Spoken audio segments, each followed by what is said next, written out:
સરકારની જંત્રી દર વધારાની ચાલી રહેલી કવાયત સામે પ્રજામાંથી દરરોજ વિરોધના સૂર ઉઠી રહ્યા છે, જેમાં પ્રજાના સરકાર સામે ભારે આક્રોશ અને રોષ ભભૂકી રહ્યો છે। ગામોગામ સરકારના નિર્ણયનો વિરોધ થઈ રહ્યો છે।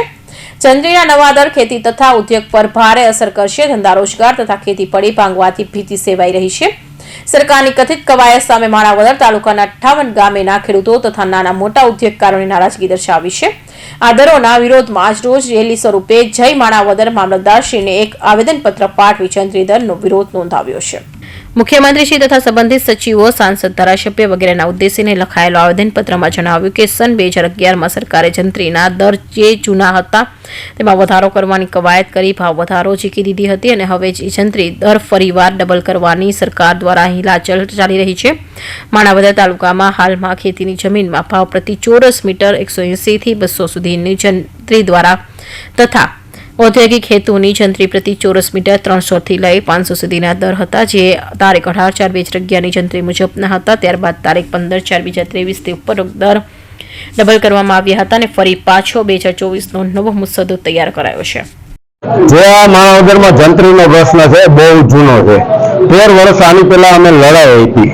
હવે એ લડાઈ એવી હતી કે 5 જણા જાય, કારણ કે નાના માણસો કોઈ આવી અડવાના નથી, જેને લેવે જ નથી કરવી। હકીકતમાં અમારી માંગણી એવી છે કે કોઈ પણ જગ્યાએ તમે સર્વે કરાવો તો એ સર્વેને તમે કાયદેસર ખેડે ઉઠી જાઓ કે અમારે જમીન લેવી છે, પછી તમને ઓરિજિનલ પ્રશ્નની ખબર પડશે કે કેટલાનો દસ્તાવેજ આવે છે, કેટલા કોઈ ચેક સ્વીકારશે, કેટલા વાઇટના પૈસા થાય છે, અને આ દસ્તાવેજ શક્ય છે કે નહીં।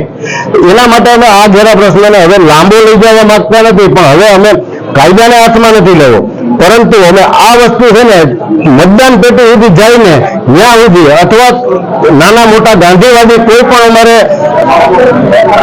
આંદોલન કરવા પડે તો અમે કરશું। બસ। જ્યાં પ્રતિ ચોરસ મીટર 1820 થી 5000 સુધી ઔદ્યોગિક હેતુની જંત્રી ચોરસ મીટર 3500 થી 5000 સુધી કરવાની તજવીજ ચાલી રહી છે।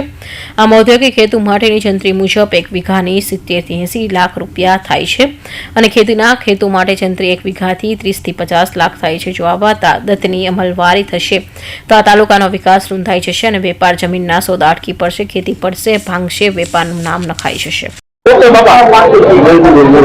માણાવદર વિસ્તારની ભૌગોલિક સ્થિતિ, આર્થિક સ્થિતિ અને અન્ય વેપારીની સ્થિતિ એ પ્રમાણે જંત્રીનો અસહ્ય વધારો આની પહેલા પણ થતો અને એ જે વધારો થતો એ ગુજરાતથી આખો ખૂબ તફાવતરૂપ હતો અને આખા ગુજરાતમાં જે જંત્રી હતી એના કરતા બમણી જંત્રી એ વખતે પણ માણાવદરમાં નક્કી થઈ હતી। ક્યાંક ને ક્યાંક અમારા અભ્યાસ પછી એવું થયું કે નાની મોટી આંકડાની ભૂલને કારણે પણ થયું અને એના આધારે ફરી વખત આ જંત્રી વધારો થાય તો આ પ્રજાને ભારે મોટી મુશ્કેલી થાય એમ છે।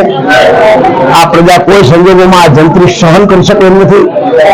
અમે રાજ્ય સરકારને વિનંતી કરી છે, માનનીય મુખ્યમંત્રીને, મહેસૂલ મંત્રીને, કે ખાસ કિસ્સામાં માણાવદર પંથકની વાતને, માણાવદર વિસ્તારની પ્રજાની વાતની વેદના સાંભળીને એમને આનો અભ્યાસ કરી અને આ માણાવદર વિસ્તાર દિવસે દિવસે ઔદ્યોગિક ક્ષેત્રે અને કૃષિ ક્ષેત્રે જ્યારે ભાંગતો જાય છે ત્યારે આને બચાવવાની ખાસ જરૂર છે।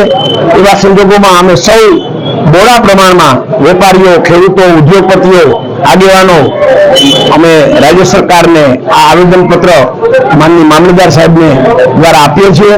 તો રાજ્ય સરકાર આ બાબતમાં ખૂબ ગંભીરતા લઈ, આખા ગુજરાતમાં આ વાત છે પણ ખાસ કિસ્સામાં અમારા માણાવદર વિસ્તારની પ્રજાની આ વાતની નોંધ લઈ એવી અમે રાજ્ય સરકારને વિનંતી કરવા માટે આવ્યા છીએ અને ખૂબ ઉડાણપૂર્વક માનનીય મુખ્યમંત્રીશ્રીને પણ વિનંતી કરીએ છીએ કે આપ સીધો રસ લઈને આ વિસ્તારની પ્રજાને, આ વિસ્તારના અર્થતંત્રને, આ વિસ્તારની ખેતીને અને આ વિસ્તારના નાના માણસોને બચાવવા માટે આપ ખૂબ પ્રયાસ કરીને પણ આમાં કંઈક તમને ફેરફાર કરો એવી અમે વિનંતી કરવા માટે બહુ બોડા પ્રમાણમાં અહીંયા મામલતદાર ઓફિસે આવ્યા છે। અમારી આ બોડા પ્રમાણની હાજરીને ગાંધીનગર મુકામે આપની પાસે આવીએ છીએ એમ ગણીને પણ આ અમારી વાતને, માગણીને, લાગણી ધ્યાનમાં લેશો એવી હું સૌ વતી, પ્રતિનિધિઓ વતી, વિસ્તાર વતી, માણાવદરના વેપારીઓ વતી આપને વિનંતી કરું છું। આભાર। આમે માણાવદર તાલુકો રોજગાર વિહોણ તાલુકો છે. અહીં ખેતી કામ સિવાય કોઈ રોજગારી આપે તેવા સાધન રહ્યા નથી. 125 જેટલા કપાસના કારખાના હતા, તેમાંથી 20 થી 25 માંડ ચાલે છે. મેગા ઔદ્યોગિક એકમોમાં ધૂળમાં મળી ગયા છે અને તેમાંય જો જંત્રી ધારોમાં વધારો કરવામાં આવશે તો ખેતીનો ભાંગશે જ. સાથે સાથે 20 થી 25 જેટલા કારખાના ચાલે તે પણ બંધ થઈ જવાની ભીત તો ખેડૂતો તથા વેપારીઓમાં પ્રસરી ગઈ છે. જિગ્નેશ પટેલ, માણાવદર.